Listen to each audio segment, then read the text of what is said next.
Does everybody pass through the smoke? How's the smell? Does everybody like the smell? Alright. You listen up. Firstly, my name's Steve Parker.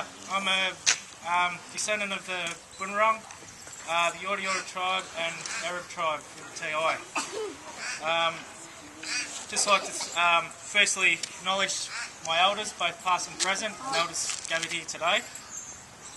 The Bunurong, the traditional lands of the Bunurong ran from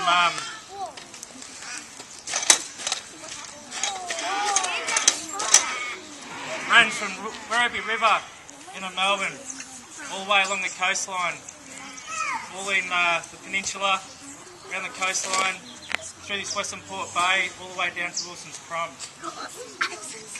That's all the Bunurong land. Also went in far as Dandenong, and it sort of went across the ridge line of where Wayne Guthrie and all that area was there. Down further towards Wilson's Prom, the land was shared with the Gunnerai mob as well. The Bunurong was consisted of 6 different clans.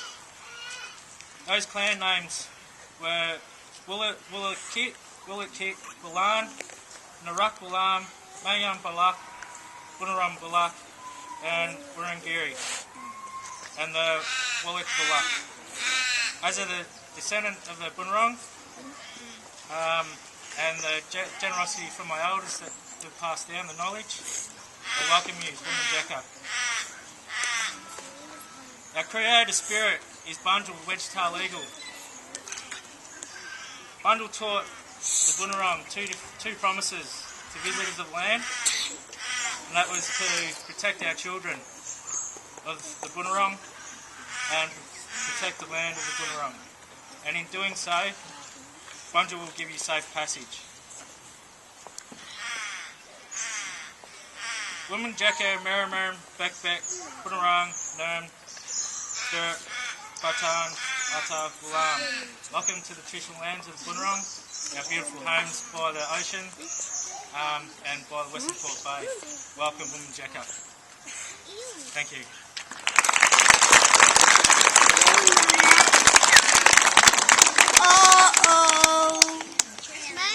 Thank you very much, Steve. What a wonderful opening to our Learning Stone area today. I'd like to welcome Councillor Bradley Drew, John Murray, Steve Parker, San Remo Primary School children, staff and community, Gippsland principals and special guests. It gives me great pleasure to speak with you today about our Learning Stone. Firstly, I would like to thank John Murray for his vision to create these Learning Stone spaces in every school in South Gippsland. His vision to bring school and community groups together to create a wonderful space in each school shows his commitment to build stronger ties and greater awareness of our local Indigenous culture. I am particularly honoured that this is the first opening amongst the Bass Coast Shire schools, and look forward to being part of other school gardens and openings in the future. At San Remo Primary School, community plays an integral part of our school. We endeavour to make sure that our children value our local community, its pristine beaches, beautiful coastline, native wildlife, its history and our local Indigenous culture. Some of the ways that we do this is by making links with the community and sharing their stories about our area. From scouring the beaches to rid them of marine debris that could endanger our sea life, it also gives us an understanding of the need to educate everyone who visits our area about disposing of their rubbish in a correct way. While visiting the Bass Coast Community Centre and sharing stories with our older community members over a drink and a chat, our children have an opportunity to get to know and share their experiences of childhood, both now and before they were even a twinkle in their father's eye. By ensuring we provide a comprehensive and diverse curriculum, we endeavour to provide our children with a better cultural understanding and in particular a desire to seek to learn and understand our local Indigenous culture. In grade 5 and 6, our children are eager to learn about our Australian Aboriginal history and culture and are excited when we have our local Bunurong community members speak with them and share their stories with us. It is vitally important that we provide an Indigenous curriculum that is developed through our local Indigenous community. This was most apparent when we celebrated Sorry Day in 2009 by walking as a community to the Bass Coast Community Centre and participated in the flag raising and smoking ceremony. In 2012, the development of the Learning Stone Garden, with our culmination today of our opening, once again strengthens our links and learning with our local Indigenous community.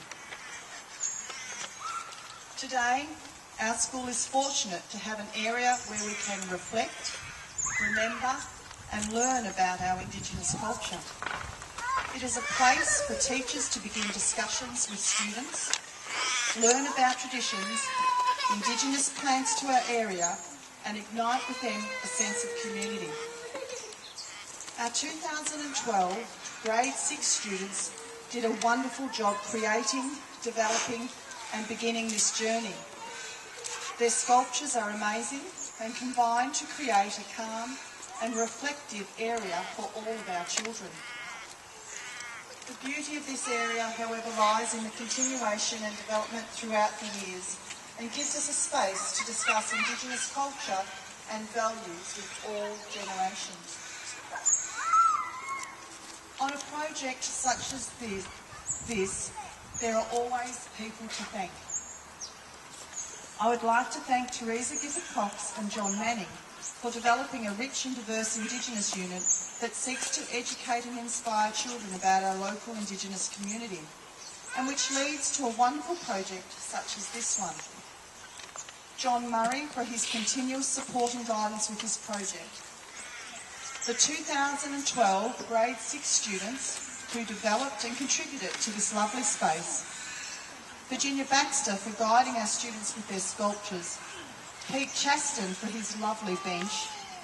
Mark Merrifield for helping us with donations of Indigenous plants. Ian Chambers for the wonderful music you'll hear later on today. And everyone who helped make this area what it is today. Thank you very much.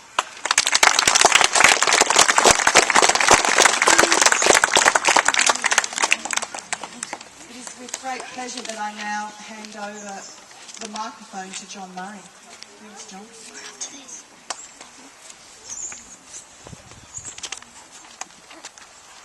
I don't know what to say after all that. Never speak after the principal. Well, you know, it's really exciting. As it's already been mentioned today, this is the 5th one in our region that's been open. And just to see the way it's been taken on and with the support we're getting just by the attendance here this morning, words can't express how it really moves us or myself, I guess, as I speak, on behalf of the Indigenous community. I guess part of that journey that we've been through over many years, and just to see the recognition and the acceptance and giving us a space where we can start. I guess when it started off, it was going to be a whole series of different things. And it does mean a whole series of different things to different people, because different people can buy in. It's so open, it's a great vehicle for engagement. It's also a great space for conversations. You can actually sit down. It's a great place where we can bring our Indigenous elders in to come in and story tell, but also our non-Indigenous elders to come in and share some of that local knowledge. There's a lot I could say, but I think I'll finish with that, and I'll just say I'm so happy to be here today. I'm really touched by the attendance. I'd like to thank the school and staff here at San Remo for what they've achieved in such a short time. And this is by no means finished. As we all know, we'll all move on and there'll be a different leadership here at the school within 4 or 5 or 6 years or whatever. And this has space that can also be taken along that journey as they also, I guess, embrace and move forward with it. I'd like to invite the school captains to come forward, Daisy and Luke, to say a few words.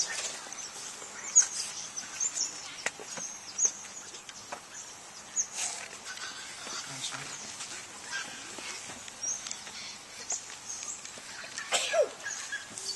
Okay, thank you for all coming. In term 2 last year, as part of our Indigenous studies, grades 5 and 6 were introduced to John Murray. He talked to us about the idea of the Learning Stone. We all decided we liked the idea and worked with John to create the mural of hands. The stone arrived late last year, and the grade 6s, now year 7s, created the garden. They worked with Miss Baxter, our art teacher, to design the garden and seating area. This was all grass before. In the classroom, they worked out how much mulch and compost was needed. They researched indigenous plants and bush food, and last but certainly not least, they dug the garden, spread the mulch and compost, and did the planting. They had some parent help from Mark and Mary Hall, who donated some plants, and Pete Chaston, who built the seat. The Learning Stone is a peaceful and relaxing place to sit. All members of our school community use the garden. We sit with our friends and our buddies. We sit in teaching groups, and also many of our local community use the garden. Lots of elderly people from Griffiths Point walk through our school and find it a great place to rest and chat. Unfortunately, the hot summer meant that we lost some of our plants. It's nice that all the plants around the Learning Stone have grown really well though. As current grade 6 students, we are excited to keep developing the garden. We intend to add local Indigenous plants and bush foods to our garden. We have plans to research options for summer shade. The garden is a great place. We are looking forward. The garden is a great place. The garden is a place where we can feel connected for many years to come. We look forward to continuing our studies of Indigenous Australians, their history and their culture. We hope our garden will be a place where people feel safe and come to share their knowledge with each other.